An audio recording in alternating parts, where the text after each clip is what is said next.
భారతదేశం వైపు మొత్తం 22 నౌకలు అయితే దూసుకురాబోతున్నాయి. మొత్తం 72 గంటల్లో ఈ నౌకలన్నీ వచ్చి చేరుతాయి. ఎక్కడికి?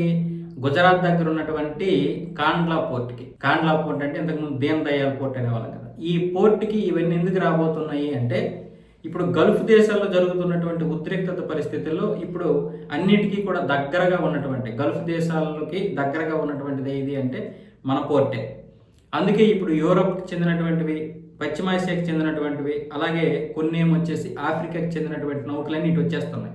ఇక్కడ లంగర్ వేయబోతున్నాయి. ఇక్కడ లంగర్ వేయడానికి ఇప్పటికే ఆ దేశాలకు చెందినటువంటి నేతలందరూ కూడా మన దేశానికి చెందినటువంటి విదేశాంగ విధానంతో మాట్లాడడం జరిగింది. అందుకే కాండ్లా పోర్టు అర్జెంటుగా వాటికి కావాల్సినటువంటి ఏర్పాట్లన్నీ చేస్తుంది. అవి లంగర్ వేయడానికి, అలాగే సరుకు రవాణాకి సంబంధించినటువంటి ఏర్పాట్లు కూడా పూర్తయ్యాయి. ఎందుకంటే మనకు చెందినటువంటి నౌకలు ఉన్నాయి, అలాగే కొన్ని నౌకల్లో కొంత సరుకు మనకు సంబంధించింది కూడా ఉంది, భారతదేశానికి చెందినటువంటి సరుకు కూడా ఉంది.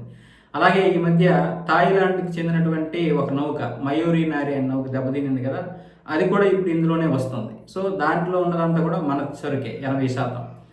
ముఖ్యంగా క్రూడ్ ఆయిల్ కూడా ఇక్కడ డౌన్లోడ్ చేయాలి. సో ఈ ప్రాసెస్ అయితే వీళ్ళు మొదలు పెట్టేశారు. 72 గంటల్లో ఒక్కొక్క పడవ వస్తూనే ఉంటుంది. ఈ 3 రోజుల్లోపు ఈ పడవలన్నీ వస్తాయి. ఈ పడవలన్నీ వచ్చి అక్కడ వాటికి అన్ని ఏర్పాట్లు చేయాలి. వాటికి లంగరేయడానికి ఆ ల్యాండింగ్ కావాల్సినటువంటి ఏర్పాట్లు చేసినందుకు వాళ్ళు రోజుల లెక్కను లేకపోతే ఈ గంటల లెక్కను మొత్తానికి వసూలు చేస్తారు. ఇంత అని ఫీజు కూడా కట్టాల్సి ఉంటుంది అవి. సో ఏదేమైనా సరే ఇప్పుడు ఇది మన భారతదేశానికి ఒక మంచి అవకాశం.